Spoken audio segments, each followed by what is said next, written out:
Tuhan sertamu dan sertamu juga. Inilah Injil Tuhan kita Yesus Kristus menurut Matius. Dimuliakanlah Tuhan. Dalam khotbah di bukit, Yesus berkata, bukan setiap orang yang berseru kepadaku, Tuhan, Tuhan, akan masuk ke dalam kerajaan surga, melainkan dia yang melakukan kehendak Bapa-Ku di surga. Pada hari terakhir banyak orang akan berseru kepadaku, Tuhan, Tuhan, bukankah kami bernubuat demi nama-Mu dan mengusir setan demi nama-Mu dan mengadakan banyak mujizat demi nama-Mu juga? Pada waktu itu aku akan berterus terang kepada mereka dan berkata, aku tidak pernah mengenal kalian. Inyalah daripadaku kalian semua pembuat kejahatan. Setiap orang yang mendengar perkataanku ini dan melakukannya, ia sama dengan orang bijaksana yang mendirikan rumahnya di atas padas. Kemudian turunlah hujan dan datanglah banjir, lalu angin melanda rumah itu, tetapi rumah itu tidak roboh sebab didirikan di atas padas. Tetapi setiap orang yang mendengar perkataanku ini dan tidak melakukannya, ia sama dengan orang bodoh yang mendirikan rumahnya di atas pasir. Kemudian turunlah hujan dan datanglah banjir, lalu angin melanda rumah itu, sehingga robohlah rumah itu dan hebatlah kerusakannya. Setelah Yesus mengakhiri perkataannya ini, takjublah orang banyak itu mendengar pengajarannya, sebab ia mengajar mereka sebagai orang yang berkuasa, bukan seperti ahli-ahli Taurat mereka. Demikianlah Injil Tuhan. Terpujilah Kristus.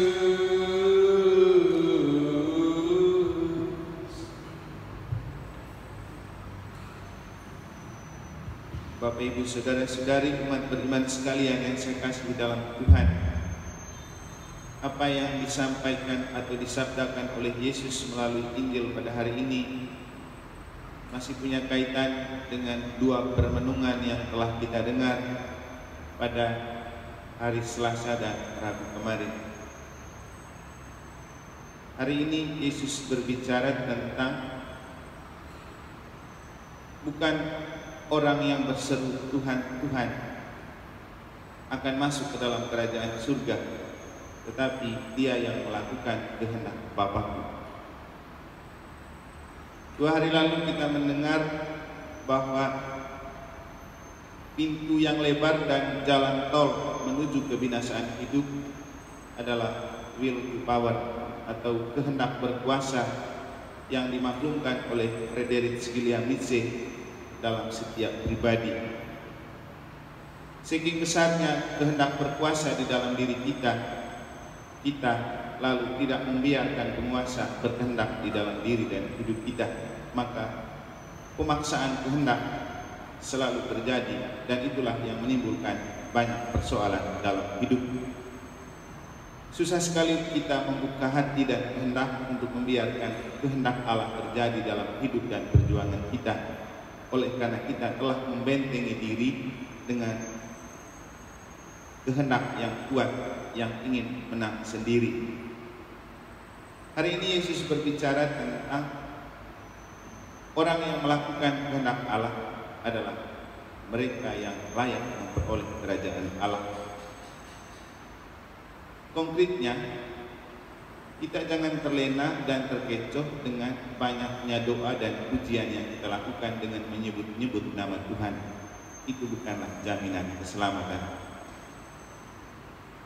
Tetapi melakukan setiap sabda dan kehendak Allah, itulah jaminan keselamatan.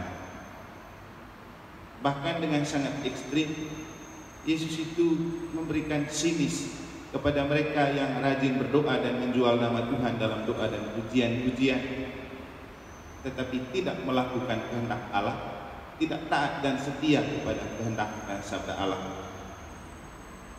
Bahkan kita perlu mendalami dan memaknai dengan baik ketika Yesus berbicara begini. Pada hari terakhir banyak orang akan berseru kepadaku, Tuhan, Tuhan, bukankah kami bernubuat demi namamu dan mengusir setan demi namamu dan mengadakan banyak mujizat demi namamu juga? Kita sering merasa angkuh dengan kerohanian karena kita sudah sering melakukan hal-hal seperti itu. Tapi Yesus bilang apa? Pada waktu itu aku akan berterus terang berkata kepada mereka, aku tidak pernah mengenal kalian. Coba bayangkan, waktu kita hidup, kita sok menjadi pendoa, penyembuh, pengusir setan. Tetapi Yesus bilang di akhirnya, kok Yesus tidak kenal? Karena apa? Bukan orang yang menyebut Tuhan, Tuhan dan yang pandai berdoa, tetapi yang melakukan kehendak Allah dan melakukan firman Allah. Itu yang selamat. Sering terjadi orang yang tampak berdoa lebih banyak justru tidak setia dan tidak taat kepada kehendak Allah. Sering terjadi pemaksaan kehendak oleh orang-orang yang bertameng di balik pendoa.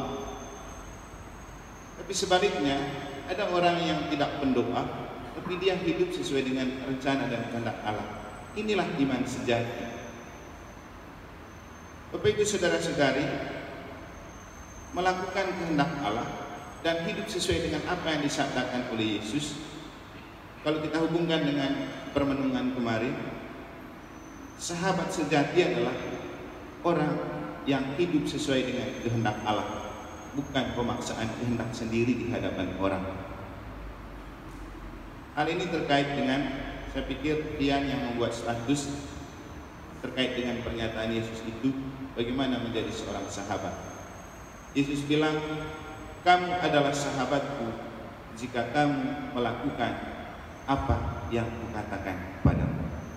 Ada banyak sabda Yesus, ada banyak perkataan Yesus yang telah kita dengar dan telah kita baca, tetapi kita tidak mau melakukannya hanya karena kita ingin menampilkan keegoan, hanya ingin mempertontonkan keangkuhan untuk memaksakan kehendak.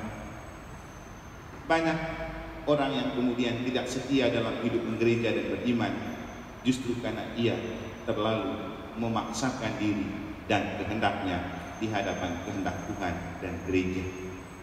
Tentu dengan apa yang disampaikan oleh Yesus pada hari ini membuat kita disadarkan dalam iman bahwa iman sejati dan murid sejati adalah bukan orang yang berseru Tuhan, Tuhan, Tuhan, tetapi yang mendengarkan sabda Tuhan dan melakukannya, yang hidup sesuai dengan rencana dan kehendak Allah, bukan hidup menurut kehendak yang berkuasa di dalam diri. Semoga Tuhan membantu dan memberkati kita.